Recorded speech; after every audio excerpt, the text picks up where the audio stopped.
métier.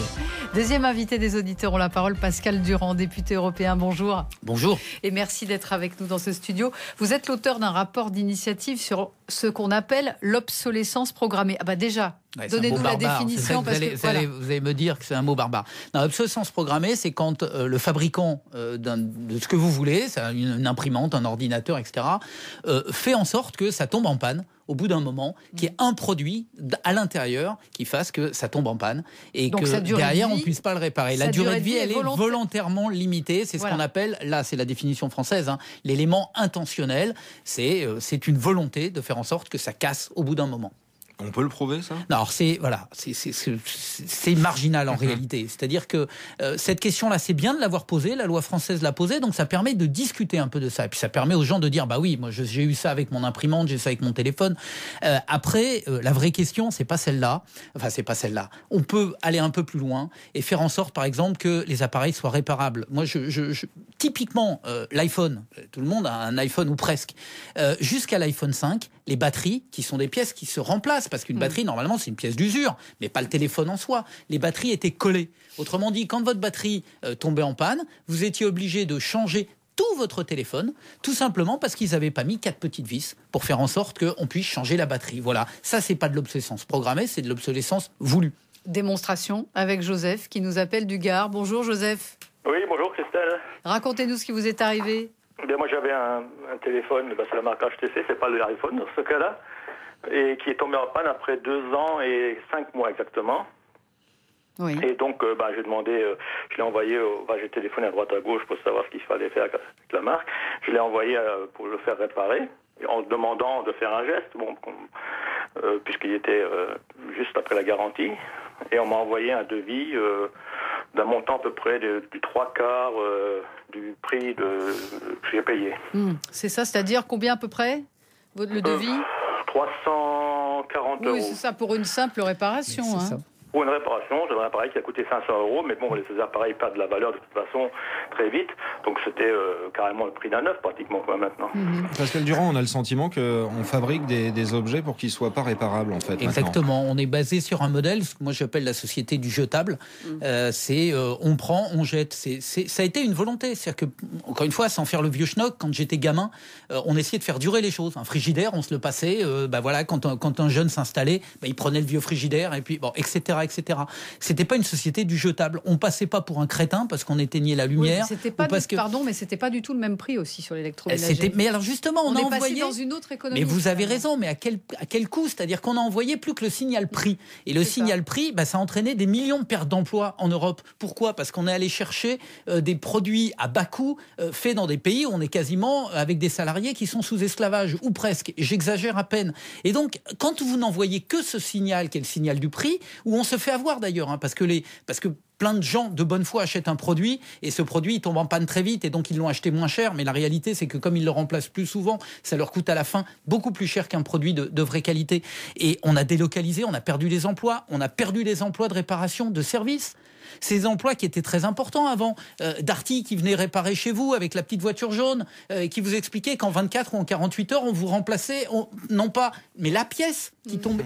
Ces métiers-là, ils ont disparu et c'est une catastrophe parce que c'est des emplois localisables, c'est des vrais boulots. Et je parle encore une fois pas de tous les métiers de l'industrie qu'on a perdus et du fait qu'on délocalise maintenant à tour de bras. Donc c'est mauvais pour la planète parce qu'en plus on prend énormément de ressources. Et ça a un prix, les ressources. Ça a un prix. L'énergie, pour faire des plastiques, il faut énormément de pétrole, il faut de l'eau. Donc, bref, il faut changer un peu de modèle. C'est bon pour tout le monde. Est-ce que ça vaut pour toutes les marques ? Si on nous garantit, on dit toujours ce frigo, c'est une super marque allemande, on est tranquille pendant 15 ans. C'est une bonne question. Alors, moi, ce que j'aimerais, c'est que l'Europe, qui s'est fait connaître, et c'était vrai pour les voitures, là aussi, regardez les Peugeot, avant, ils vendaient le fait qu'en Afrique, elles avaient une seconde vie, une troisième vie. Donc, l'Europe était connue pour faire des produits de qualité. Mais pour ça, il faudrait que, encore une fois, le seul signal qu'on envoie notamment dans les commerces et dans la grande distribution, ça soit pas simplement le signal prix, ça soit le signal sur des durées d'usage. Moi, j'ai essayé de porter dans mon rapport au niveau européen, mais je veux pas l'imposer. Je voudrais que tout le monde se mette autour d'une table, les consommateurs, les fabricants, les distributeurs, pour qu'on dise, par exemple, moi j'ai une garantie légale de 2 ans, mais qui achète une voiture, qui achète une télé pour 2 ans ? On n'achète pas pour 2 ans parce qu'on veut aussi pouvoir la revendre derrière. Donc, ça veut dire qu'il faudrait qu'on affiche les durées d'usage. Et là, les produits européens pourraient reprendre la main sur les produits à bas coût en Chine ou ailleurs, tout simplement parce que, et ça se voit avec certaines marques allemandes, ils pourraient vendre, mais c'est vrai aussi pour les Français, on vendrait de la qualité. Et donc, on sait qu'on achète à nouveau des produits pour 5 ans, pour 10 ans. Joseph est toujours avec nous depuis le Gard, auditeur de RTL Midi. Vous avez le sentiment, vous, qu'il y a un peu une combine derrière tout ça pour vendre encore plus de produits ? J'ai pas de sentiment, j'en suis sûr, parce que moi j'avais creusé le sujet en me demandant ce qu'il fallait remplacer comme pièces. Ils avaient pas donné les pièces d'un autre appareil. En plus, après, j'ai essayé à plusieurs endroits ici de le faire réparer. Et je crois que même il y a un blocage, il n'y a que le fabricant qui peut le réparer, apparemment. Ils n'arrivaient pas, ils m'ont dit il faut changer toute la carte mère et ça revient aussi cher qu'un neuf. Donc apparemment ils bloquent aussi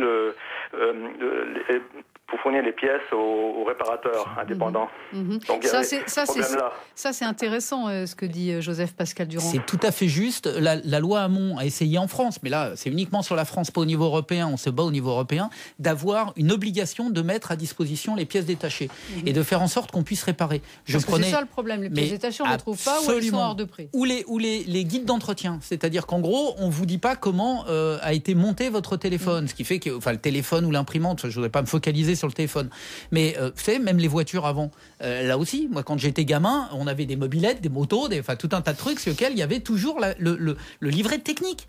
Et j'avais quand on n'était pas riche, et donc on les démontait. Là, pas moi, j'ai toujours été nul là-dessus. Mais j'avais des copains qui le faisaient et on avait les manuels et on trouvait les pièces. Oui, mais aujourd'hui c'est bourré d'électronique. Donc c'est bourré d'électronique et en plus il y a la propriété. Il y a tout le fait que quand vous achetez un véhicule, vous croyez que vous êtes propriétaire du véhicule. En réalité, ce sont des logiciels dedans. Si vous n'allez pas sur le banc du constructeur, parce que les constructeurs ont été condamnés, parce qu'ils interdisaient qu'on mette, ils disaient ah non mais vous mettez des pièces qui ne sont pas les nôtres, même si c'est les mêmes.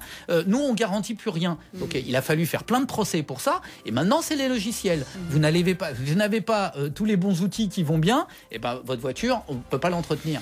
Donc, on voit bien que ce monde, là aussi, est un monde un peu fermé. Juste une toute petite question, Joseph, en quelques secondes. Vous avez renoncé ? Oui, j'ai renoncé, j'en ai acheté un autre. Ben voilà. Beaucoup moins, parce que moi j'avais la particularité, j'avais un smartphone donc avec 2 cartes, parce que je l'utilise dans 2 pays. Et maintenant, il y en a entre-temps sur le marché qui, je crois que je l'ai payé dans les 170 €. Voilà, mais qui fait plus ou moins le même service. Ouais. J'en peux en acheter 2 pratiquement pour le prix de la réparation. Voilà. Mais vous avez dû en racheter un autre. C'est QFD. Oui, mais j'ai récupéré mon smartphone, donc j'ai dû encore pas payer, je ne sais plus combien d'euros pour le faire venir de la Pologne. Il avait voyagé en Pologne entre-temps. Et je l'ai là. Bon, à la rigueur, on m'a dit si je trouve un smartphone où par exemple l'écran est cassé, on peut prendre l'intérieur, on remplace tout, quoi. Mais enfin, c'est dommage parce que c'est pas logique. C'est un smartphone qui est très en bon état. Ils m'ont dit que je l'avais utilisé de façon intensive. C'est complètement idiot. Mais j'ai un appareil qui est pratiquement neuf pour moi. Et que je peux plus utiliser. Merci Joseph d'avoir témoigné et participé à notre RTL Midi consacré à cette obsolescence programmée qui est un nom barbare, mais c'est un sujet vraiment passionnant. Ça se prolonge encore avec le député européen Pascal Durand dans un instant avec vos témoignages, votre vécu. Ça se passe au 3210, le standard est pour vous et vous allez aussi cliquer sur la page Facebook RTL. Les auditeurs ont la parole, à tout de suite. Stéphane Carpentier, Christelle Rebière. Les auditeurs ont la parole dans RTL Midi. Et on évoque avec vous l'obsolescence programmée de nos appareils électroniques. Beaucoup de réactions sur Facebook et la page des auditeurs ont la parole, Laurent Tessier. Et notamment celle de Frédéric qui nous raconte la mauvaise expérience arrivée à un de ses amis. Un frigo de grande marque allemande acheté, il devait durer 15 ans. Au final, au bout de 6 années, le moteur était HS. Pour le changement de la pièce, il fallait compter tout de même 500 €. Pour Maud, c'est l'incompréhension. Il fut un temps où nos appareils duraient plus de 10 ans. De son côté, Aqua essaie malgré l'obsolescence de se transformer en Géo trouve tout. Mais il devient très difficile de réparer soi-même. Tout est fait pour qu'on ne puisse pas agir. Voilà, vous avez bien sûr la page Facebook RTL, les auditeurs ont la parole pour prolonger ce débat qu'on prolonge avec Frédéric qui nous appelle d'Angers. Bonjour Frédéric. Bonjour Stéphane, bonjour Christelle, bonjour à votre invité. Bien, votre vécu par rapport à tout ça, votre regard aussi Frédéric.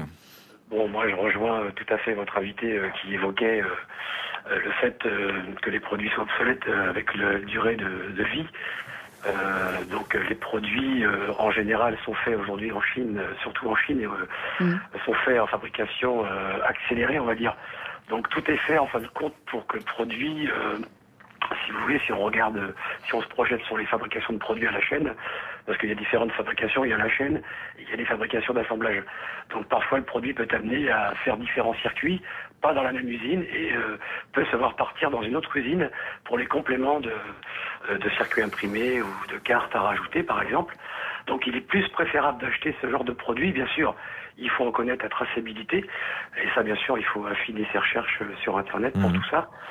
Sinon, on n'aura pas la chance, comme vous l'évoquiez, d'avoir un produit qui fonctionne totalement sur 5 ans ou 10 ans. Donc aujourd'hui, les produits sont obsolètes parce que c'est des fabrications qui sont à la chaîne, avec des produits, choisis, parce que le produit doit rapporter une certaine marge d'argent, on va dire, à l'entreprise et aux revendeurs surtout aussi. Donc il faut être très vigilant. Par contre, pour la partie technique, moi je les répare. Parce que j'ai fait une formation en électronique et en informatique. Bah oui. J'ai un ami japonais et j'ai un ami chinois. Donc c'est vrai que c'est très arrangeant, on va dire, dans le sens des demandes que j'ai à faire. Pour obtenir les pièces, c'est ça, oui, bien sûr. Donc vous êtes bricoleur et en plus vous avez le moyen d'obtenir les pièces, donc c'est facile. Restez avec nous, Frédéric. J'aimerais bien qu'on achève ce débat avec Bernard qui nous appelle de Cholet et qui vend de l'électroménager. Bonjour Bernard. Bonjour. Alors, mythe ou réalité, l'obsolescence programmée? Tout ce qu'on entend depuis 20 minutes, une demi-heure, c'est la réalité, mais c'est un peu le malheur des Français. Moi, il y a 30 ans que je suis à mon compte. Je vous explique, quand les grandes surfaces ont commencé à sortir, je vendais une machine, par exemple, 2500 francs. On l'a trouvée à 2002, donc tout le monde est parti acheter ces machines-là. Après, j'habite à Cholet. Et à La Roche-sur-Yon, il y avait un grand fabricant d'électroménager qui s'appelait S20, qui faisait du Vedette, du Brandt et du Thomson. Ces machines-là, on les a fermées. Bien sûr qu'on n'a pas tout fermé. On a emmené toute la technologie dans des pays, d'Afrique du Nord, Algérie pour pas la citer. Et maintenant, alors moi j'ai un exemple flagrant. J'ai vendu à peu près il y a 6 mois une cafetière qui vaut 17,90. Un petit grand-père, malheureusement, quelques semaines après, il casse le bol.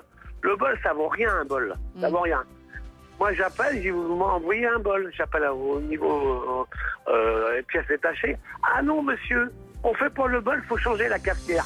J'espère que monsieur Nicolas Hulot peut m'entendre. Il faut arrêter ça, parce que quand on parle de l'économie, quand on parle de faire des choses, faut arrêter ça.